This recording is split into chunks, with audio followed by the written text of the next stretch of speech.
A man who joins us every single Tuesday during the football season. A man who has started a book club that might be the biggest on earth. And I'll tell you, if you don't respect the Toltec people yet, you must be out of your goddamn mind. You didn't read the last book of the Aaron Rodgers book club. I just got done with it. This changed the way I view things, and that's what happens every single Tuesday. Ladies and gentlemen, the quarterback for the Green Bay Packers, current reigning MVP, Aaron Rodgers. Yeah!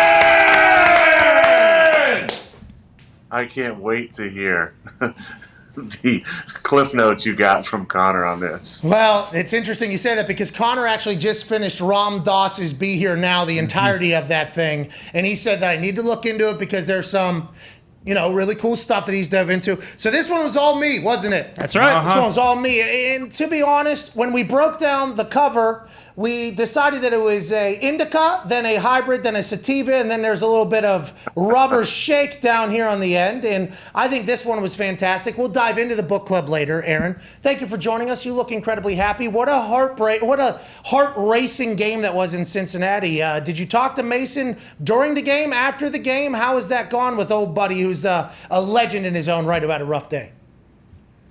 Well, not during the game. I didn't.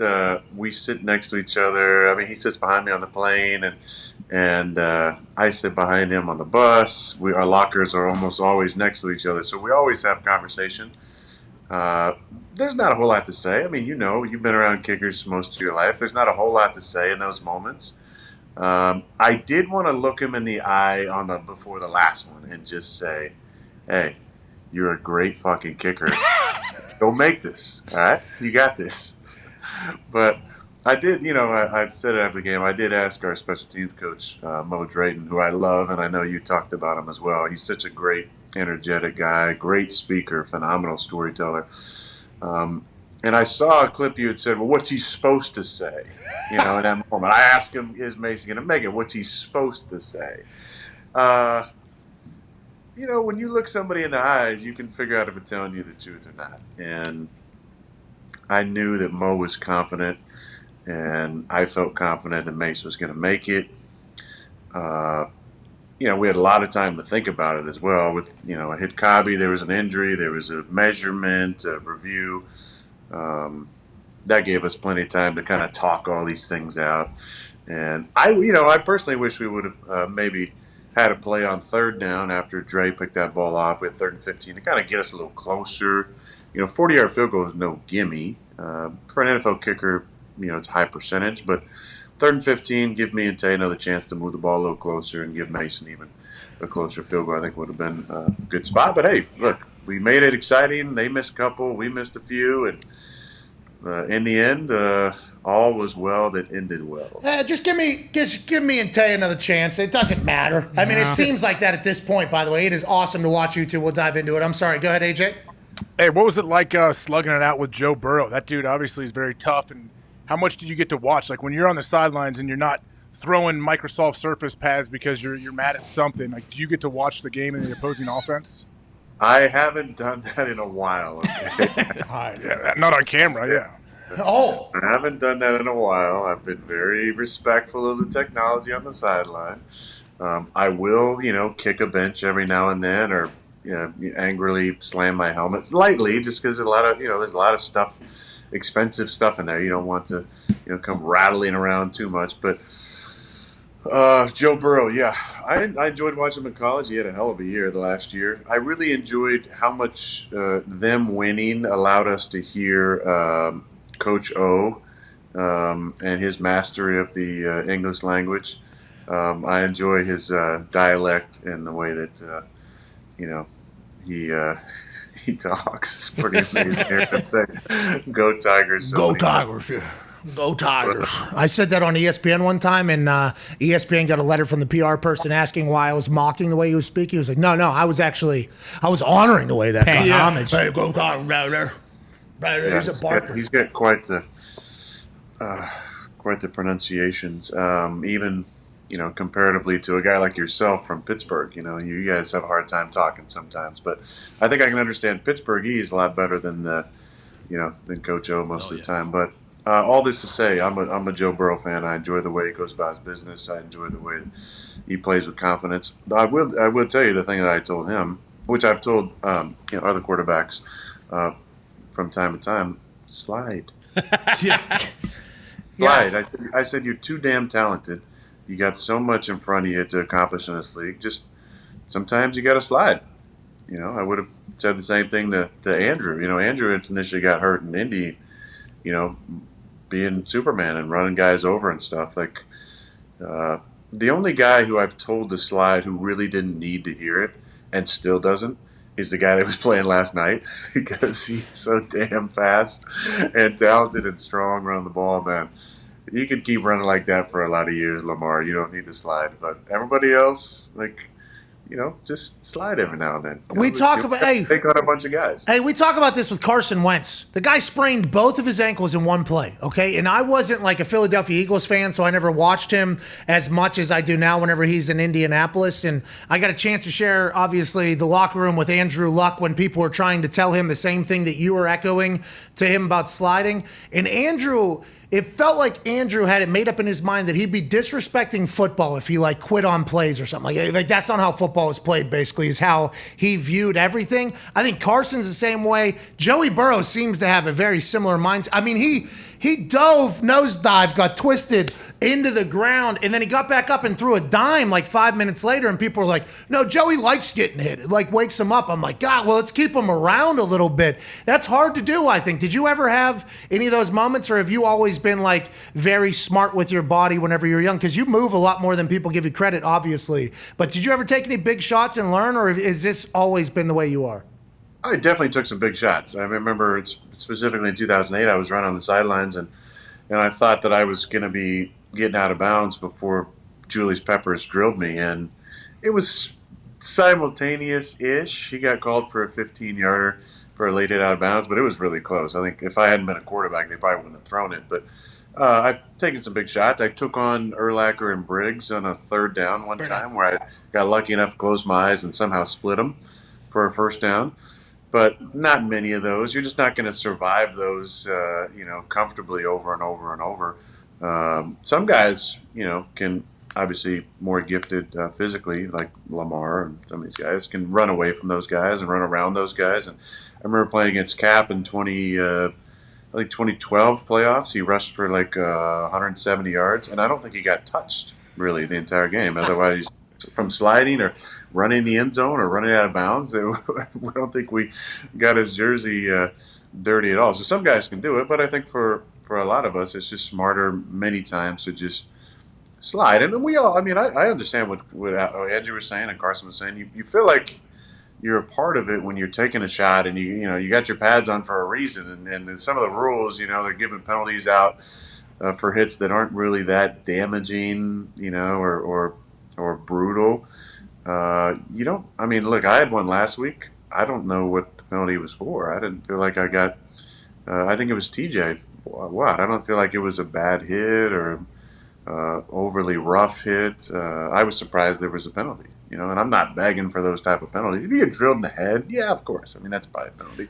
The below the knees one, if it's a blatant one where a guy's diving at you, which doesn't really happen a whole lot, I kind of get that one. But all the other ones, you want to feel like a football player. I don't feel like sliding makes you less tough. It's just sometimes a smarter thing to do.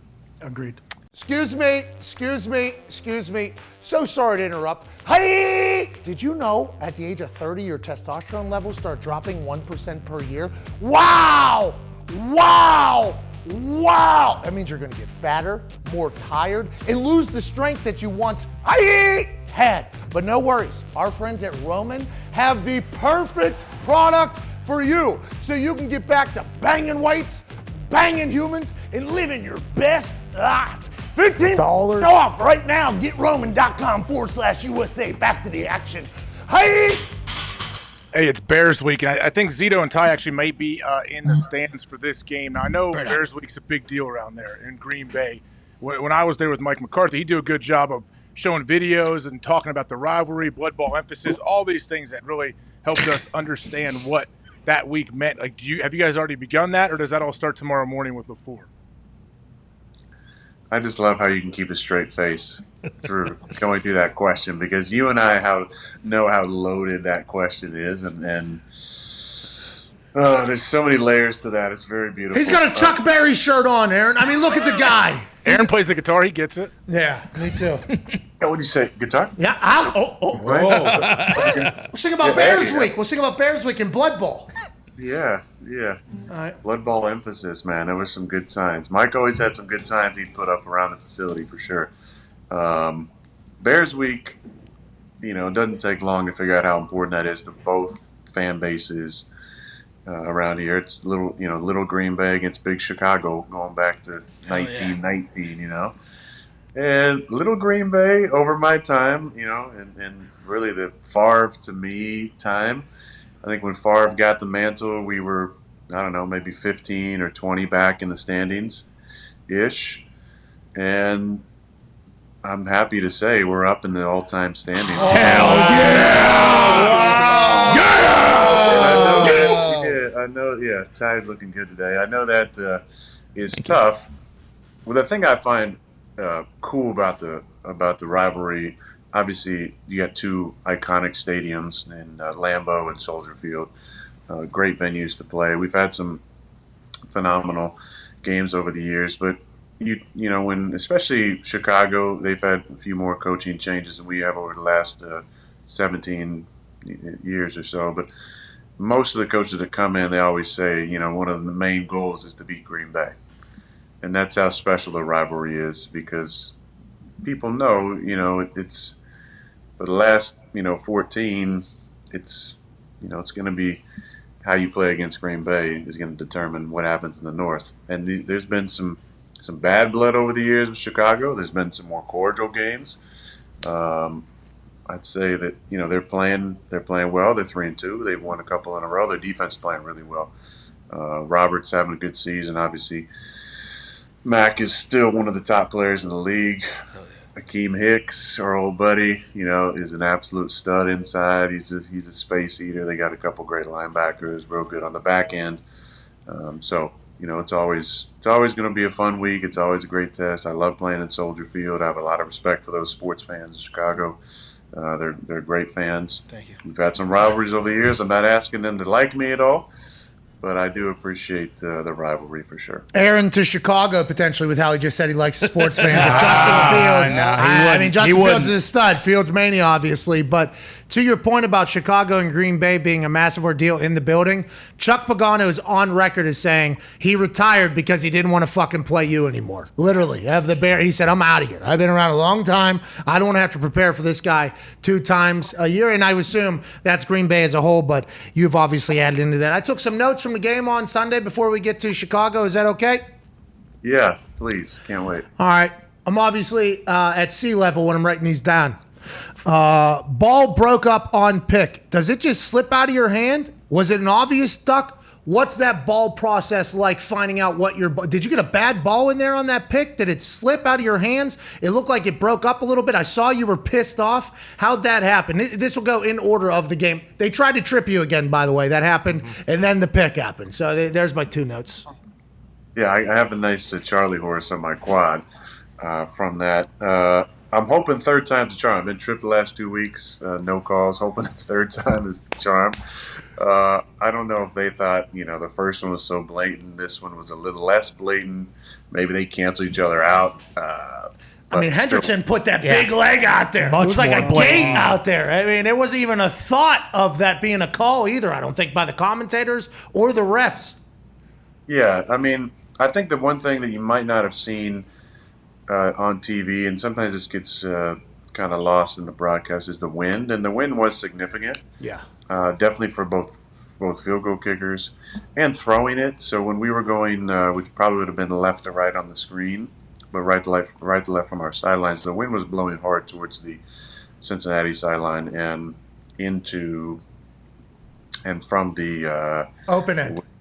Yeah, from the open end. So if you didn't throw a good spiral, that ball was getting start to come out a little wobbly. So the ball didn't come out very good. It wasn't a good throw. That's the most important thing. I was trying to throw the ball high and outside for Tay to have kind of a over the top, back shoulder-ish type of catch. The balls came out really terrible, and the guy made a good play and caught it. Do you know immediately upon leaving, and what do you like? Because obviously there was a conversation around Deflategate, and then everybody talked about how every quarterback likes balls differently. And I got a chance to actually be in the room when Hasselbeck was leading the Colts for the ball selection because I was accidentally in there the first time. Then he won, so it became a thing. Then he won again, so I was in there for like 30 minutes every single Friday going through the balls. It was an interesting process. You have those ham hawks, you know what I mean? Oh, yeah. You got those ham hawks out there. I assume, is there any special way you enjoy the ball? Is that thing all studded up? Is it max air capacity? How do you enjoy it? And do you change with the games? Like windy Cincinnati, does the ball change at all or anything like that? Not really. I like them kind of the same way every single week, and have for the last 14 years. The range of acceptable inflation is, to my knowledge, between 12.5 and 13.5 pounds per square inch.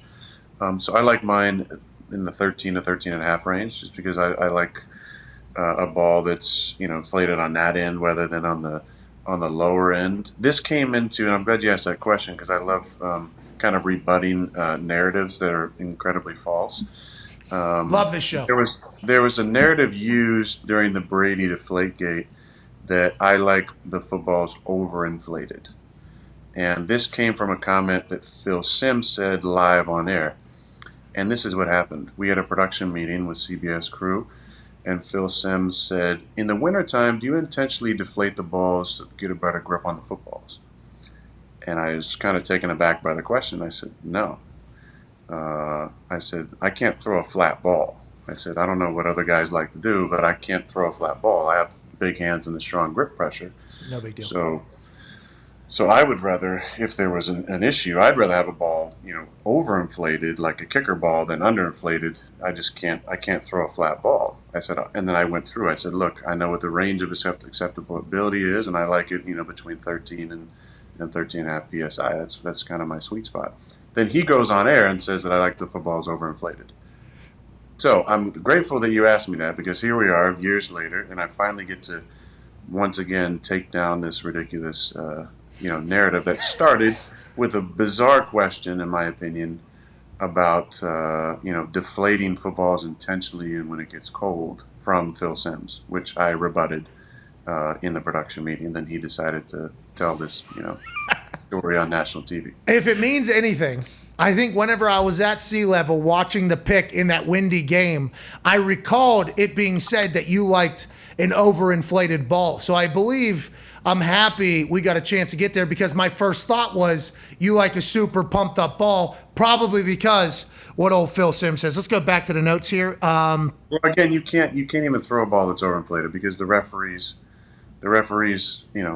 have the ability to go through the bag before the game, and they check PSI levels on every single football that's acceptable. So I hope they don't take air out, but sometimes I think they do. From a ball that might be 13.4, they might take it down to 13 or even 12.5 if that's what they want, the standard for each of the footballs. But the way I submit them is between 13 and 13.5 psi. And not that anybody cares, obviously much different conversation. Kickers like balls pumped up. That's why you mentioned the kicker ball being overpumped, because the harder the ball is, the further it goes. It's like the faster a fastball comes in with a baseball bat hitting it, that thing's gone. Much different scenario, two different types of balls. Shout out to Brett Favre throwing a pick with a K-ball after it came out of I believe the dryer, and was shaped more like an Aussie Rules football, that then led to an entire K-ball situation where you guys are allowed to pick your balls. We get fucked with the balls. Next question. Direct snap to Aaron Jones there. That was on purpose when the ball drifted a little bit, and you kind of just batted it to Aaron Jones. What a play. Aaron Jones and you seem to have a great connection alongside you and Devontae. But that was a cool little thing there that ended up not being a complete catastrophe. Was that on purpose? Not necessarily. A couple years ago, we played in Dallas, and Lucas Patrick came in at center, and twice in the same game, direct snapped it to Aaron Jones. Not on purpose. The first time was so jarring. That I went to catch it, and Jonesy somehow had caught it on his head. And then the second time, I couldn't even move, and Jonesy just caught it right in stride, and went into the run and had an explosive run. So same three culprits. And when he snapped and when he snapped it, my initial thought was just like try and one hand because it was so far out there. And then I remembered that Jonesy was there, and I just kind of laid it to him. And of course, Aaron, who doesn't miss a thing for some reason on jogging sap, just literally goes, okay, I got it. I'm gonna take it for 5. Stud. Do you think about? I guess maybe you think about putting that in as a design play, but other than that, I wanted to get to your hair quick. Didn't you grow your hair out for your Halloween costume? There's a lot of speculation on what you're gonna be. Is that true? And what is this costume gonna be as you're trying to adjust your camera and figure out your internet? Well, yeah, my internet, of course. It's not me. Hey, we'll call you back. We'll call you back. All right, so here we go. Got to hang up on both of them because of the tech. Yeah. I'm intrigued to hear the Halloween costume, of course. Him saying I meant to throw it high, back shoulder to Devontae, that one. He's 65 yards down the field, by the way. Just saying, I meant to throw it high. He kind of slipped out a little bit. The ball deflation, inflation thing is also a fascinating one because I do remember, I didn't know it was Phil Simms. Obviously, Classics. he remembers. Obviously, he remembered that happened. That was probably called into question during the entire reporting, by the way. The investigation probably, Aaron was probably called and asked how he liked his ball. Hey, it was reported that you like an overinflated. Is that right? Is Tom Brady being potentially misprosecuted here because everybody does something? Who said? Phil Simms said that. That son of a bitch. We're back now with Aaron Rodgers Tuesday. Great connection. Aaron, to follow up with what AJ said, the beard seems to be back. Great growth there on your face. You look fantastic. The hair still going. What are we doing for Halloween? Of course, AJ asked that question because I wanted to set the record straight that for whatever reason I didn't grow my hair out specifically for some Halloween costume. I grew my hair out because I wanted to. I grew my beard out in the beginning of quarantine. It got to about here. I was like, that's enough. I'm gonna maybe grow the hair out now. It's been a labor of love for a year. I've enjoyed it. It has nothing to do with the Halloween costume except that it gives me a few more options. If I so desire. And let me just go back to the Deflategate just for one thing. Please do. That comment. The only reason that I felt like it was addressable is that that statement was used in the case by Brady's lawyers. So that's how things can go from a production meeting question, which is a bizarre question about intentionally deflating footballs, which I didn't even know was possible, to me saying, no, I can't throw a flat football, to that being reported as that I overinflate the footballs, to that being used as defense in a court case. That's why you have to understand this is some of the ridiculousness where stories can go from time to time. Just like when you talk about enjoying Halloween and dressing up, it can be like, oh, well, the only reason I grew my hair out is, and look, I have no problem with Phil Simms. I really enjoy Phil Simms and Chris, his son. Phil was really his buddies because of the Don Bosco connection with a good friend of mine, Steve Levy, who I actually saw a UFO with. Whole nother story. But bringing all things together, I have no problem with Phil Simms, but he just misspoke, and that thing turned into a bigger deal than it ever needed to be. Monday Night Football, Steve Levy and you saw a UFO together? I didn't know that. It wasn't Monday Night Football. This is going way back to 2005 years ago. I've talked about it on the Nerdist podcast with my buddy Pete Holmes. You can go back and watch that one if you want. If not, at some point I'll probably give you the shortened version of what happened. Yeah, you were in New Jersey on the beach, saw an orange glow go across the sky. Then you saw a bunch of fighter jets behind it. I didn't know Steve fucking Levy was there, dude. Well, I don't know if you Steve Levy from Don Bosco Prep, Steve Levy from the California Golden Bears. Might not be the Steve Levy. Not ESPN. Oh, so it's not Monday Night Football, Monday Steve Night Levy? Football. Oh, okay. No, it's not Monday Night Football, Steve Levy. I was about to say, because you've said that you muted Monday Night Football every once in a while, and now I'm hearing you saw a potential alien with the guy. I'm like, what the fuck did Steve Levy do to you? That was, I'm sorry, different Steve Levy. Same name, different dude, aliens. Yep. How you doing? Keep it moving, all right? How big was the UFO? Is it like, hey, that's definitely a UFO? Did you think of that? Next time, my friend. Next like time. A Cessna. Okay. Was it big? Was it fast? What was it like? Look, we got to keep it moving, man. This is not. No, just tell me. I mean, I've been reading the 4 agreements. I think one of them was, hey, be sharp with the tongue or whatever. When you saw this alien in UFO. That was one of them. I've been sharp with the tongue. What are they right now? What are they right now? Well, the thing about it is it's a wisdom book, and one of them is you got to be impeccable with your word. And whenever you're speaking, you got to understand that. And then when other people are speaking, you can't take anything personally because it's more about them than it is about you. And then you obviously don't make an ass out of you and me when you assume things. That is obviously number 3. And then always do your best, because why would you do anything other than that? Those are the 4 agreements, and that was great part of the 4 agreements, a Toltec wisdom book that I got a chance to read in the Aaron Rodgers book club that I never would have heard of before. What do you think the Toltec people would have said about that UFO you saw, though? They probably seen it. Was that thing fast? Was it flying? Did you see any humans? Did the UFO, was the fighter jets that were following it getting closer, or was it pulling away? Was it toying with each other? Were they dog fighting? What was going on in the sky when you saw this UFO? A lot of UFO sightings down there. Toltecs, I'm sure, were very accustomed to interacting with beings from a different dimension or planet. It's kind of like Mars Attacks. Have you seen Mars Attacks? Oh, classic. I've not. Is that what the UFO looked like, though? If I watch that movie, I'll watch that. I'll read a book and then That was it, yeah. Do they have the book Mars Attacks? I'd rather read that now that I've understand that the book is much better than the movie. You know what I mean? That's my new thing now that I'm part of the Aaron Rodgers book club. Should I segue? That's my book of the...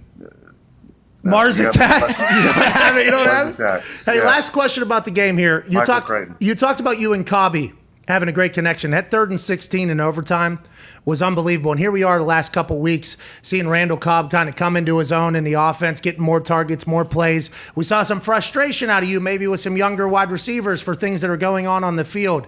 How do you continue to evolve with wide receivers that you potentially don't know enough about or aren't on the same page yet, while also building back the Cobb and having Devontae Adams who you feel like you can beat anybody at any time with? How do you build all those relationships in such a quick season?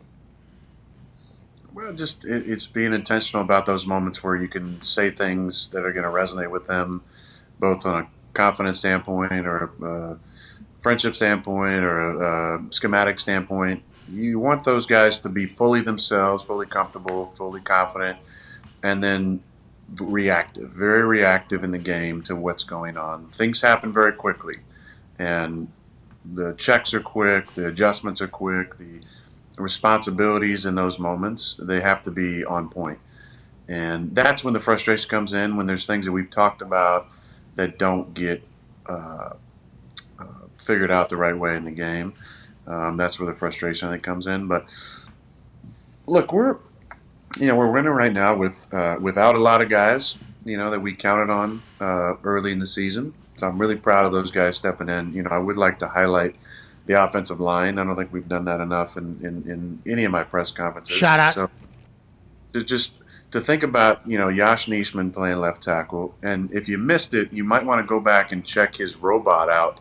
On Cobby's second touchdown against Pittsburgh, he kind of comes out of the frame out of nowhere and does the robot for about 4 steps. And it was pretty incredible. So big shout out to Yash, the robot man. Shout out. John Runyon Jr. has played really, really well for us at left guard. Very proud of him stepping in and doing a great job. John's a really smart guy, and he's also a super tough-nosed guy. So I'm really proud of the way that he's battled and played. Lucas Patrick stepping in center for us. I love Lucas. Like I told him after the game, he's the kind of guy that you'd always want to go to battle with because he's extremely tough, dirtbag type of lineman that you love having your back. Nice, good scumbag on your side, yeah. Yeah, I don't know about scumbag. I think that's maybe a little worse than, it's kind of like dirtbag and then scumbag's kind of like a little worse. But slapdick, fuckstick, shitbird. Got it. Yeah, that's how it goes down from there. But you want some of those guys who are those gritty, hard-nosed, blue-collar, Pittsburgh, tough type of guys. Yeah. Really proud of Lucas. And then, Royce and his mullet at right guard, he's been very steady for us. And Billy Turner, I think, has been maybe the most underrated out of all of them. He's been, the guy that almost forgotten about because he's been so solid at right tackle for us. And I'm really, really proud of Billy. Nobody works harder on his craft than that guy, and he's a great leader for us in the room. So those guys have been playing really, really well, especially the last 3 weeks against 3 really good fronts. You're a terrible teammate. Go ahead, Ty. Aaron, getting to talk to you every week, we've obviously got to see how your mental space and how good of a place you're in right now. after with how much you have to process and like prepare, and then you have a game like that where it's just a roller coaster, and then coming off a couple weeks ago with the game-winning field goal against San Francisco, do you ever get like mentally exhausted after these games?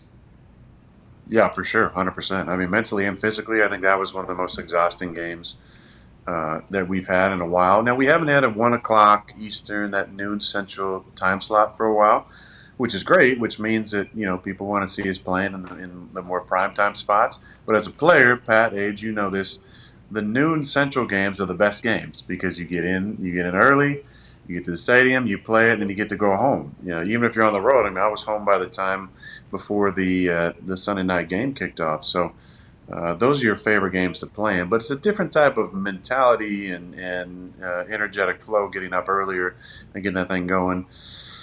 And then the temperature was hot.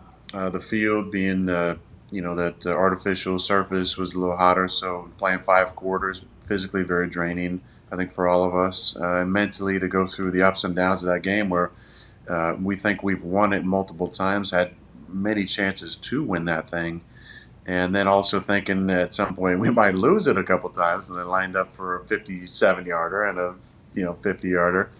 But they asked me after the game, "Do you ever think you're gonna lose the game?" And I said no. And it wasn't like a weird, like team speak type of thing. I just don't do this. I just really didn't feel like we were gonna lose that game. I felt like from the start that the vibes were we're gonna win that game. And even though we started slow and I threw a shitty pick at the start, I just felt like doesn't matter. This is our game to win. This is our day to do this, and we found a way. You're hitting the era and stage of your career now where I love the fact that you always thought you were going to win that entire game. I think at one point the Bengals kickers, and they actually celebrated beating you guys, and then they had to be told that it was a missed kick. That's wild. But now you're entering an era where every game you're breaking a new record. We see this with a lot of OGs whenever they hit a certain time, whether it's yards or amount of games played or anything like that. You've seen other entire victory laps happen in the middle of games. Now you're top 5 all the time in touchdowns. Is that something you only think about whenever you're done, or do you get a chance to enjoy these moments that you're having and will only continue to have as you continue to dominate here for the next, 5-10 years of your career, whatever it is? You don't necessarily think of them in the exact moment, other than, maybe some of the milestones, 100, 200, 300, 400 touchdowns. I was aware of that, and that's why I like laughing about what happened to each of those footballs. 100 was at Atlanta on a Sunday night, and James Jones threw it, 100 rows up in the seats. 200 was at home against Minnesota, and that was a slant that was Devontae's first touchdown. And 300 was, game we're getting absolutely blown out at Atlanta, and I think it was a shovel pass to Ty Montgomery. And 400 was the first ball that I actually got from that, so that was pretty cool against Philly last year, throwing at Devontae. But those are cool. I think anybody who says that they don't pay attention to them, that's fine. I mean, that's their own way of doing things. Like, I'm aware of it because it's talked about. I'm aware of it because I'm a lover of the history of the game. So to be mentioned, like I said last week, to be stuck on 420, shout out with Dan Marino. Oh, yeah. I grew up watching Dan Marino and idolizing the way that he threw the football. I was, like I said last week, I wasn't he wasn't my favorite quarterback. I was a Niner fan, but I always respected the way that he played the game and the way he threw the ball, and it's a lot of touchdowns. That means he's been playing for a long time. So I appreciate what it took to get here, and I'm gonna enjoy each of those moments. Now there's a big gap between 5th and 4th. Farby's well out in front of me, and hopefully I can stick around long enough to pass him up as well. Yeah, you will. Yeah, dude, you will. Yeah, dude. Who knows where you may throw those touchdown passes to beat him? Fuck you, AJ. Dan Marino's from Pittsburgh. Hell yeah. Let everybody know that. Go ahead, AJ. Sorry. Oh, Danny might come on as a consultant if you go over there to play. But you're talking about your release and Dan Marino's release. I know I've asked you about it. Your release is super quick. You can zip it, obviously. Did you model that at all after Dan, watching him get rid of the ball so quick as a kid?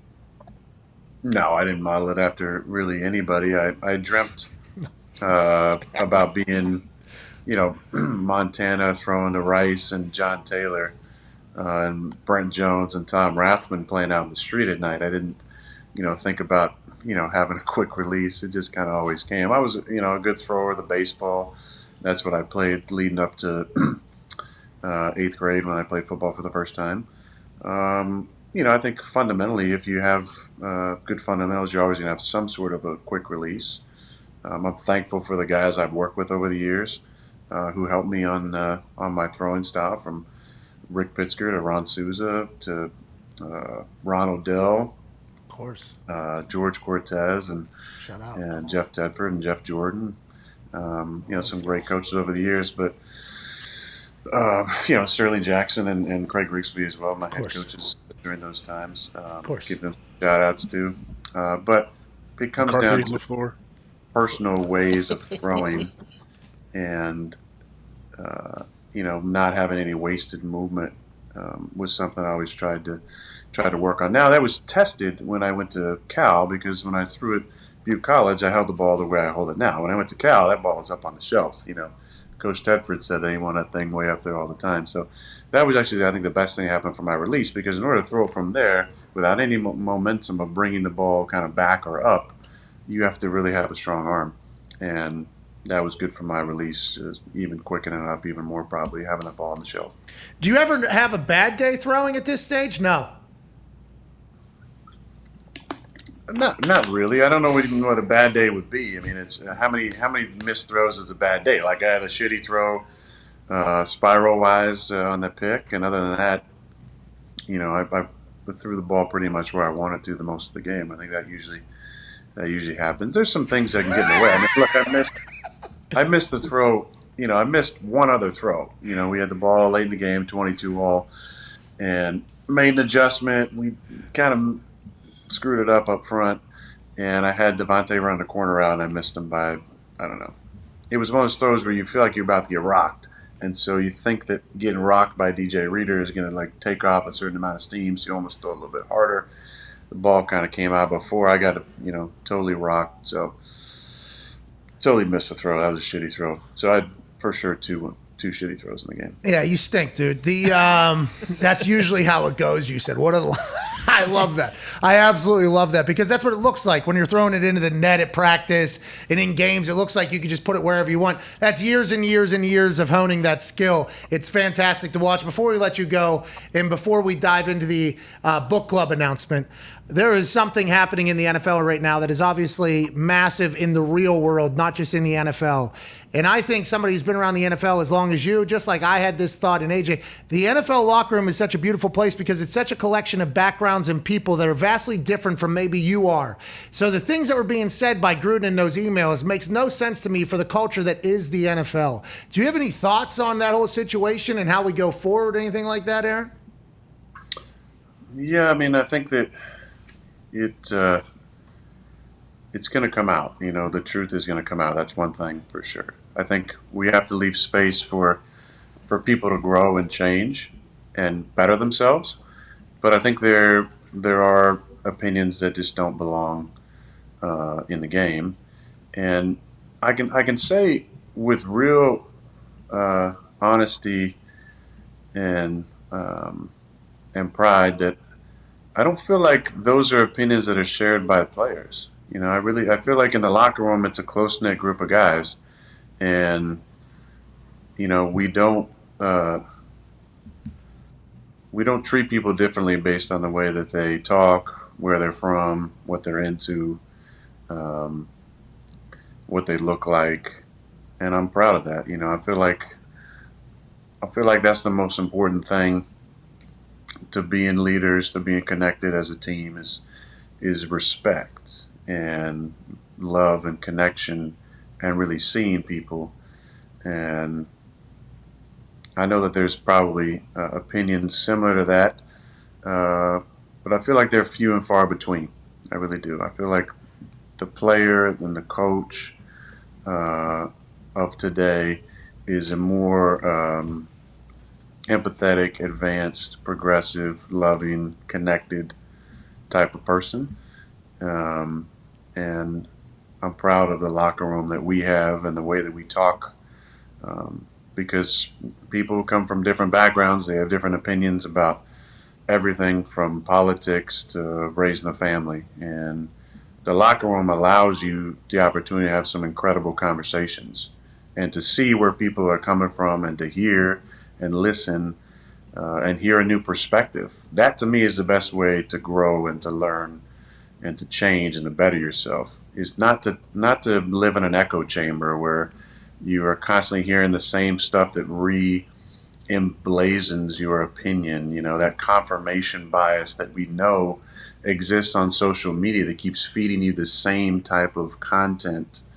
I think we need to fight against that and to listen to opinions that might be different than tenets that we hold on to, and continue to grow and challenge our own belief systems, why we believe what we believe.